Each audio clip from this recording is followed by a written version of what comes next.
Hello everyone, hello followers and friends. Luluto na kami ngayon ng paksiw, tulingan, tulingan siya. Kala ito yung mga ingredients siya, luya, sibuyas, yan, halo-halo ko na sa isang serola, bawang, tapos lagay ko na rin yung siling, siling din. Yan.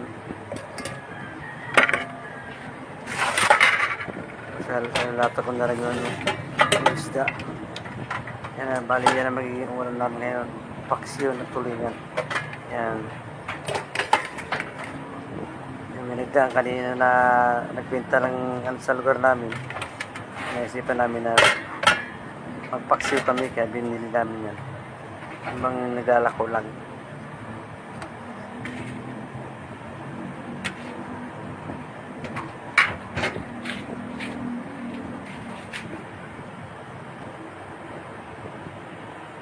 Lalagay ko na po siya ng asin.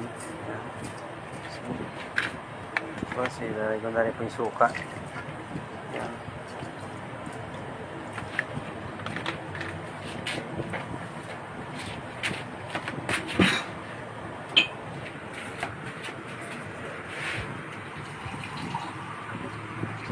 Tulingang paksiw.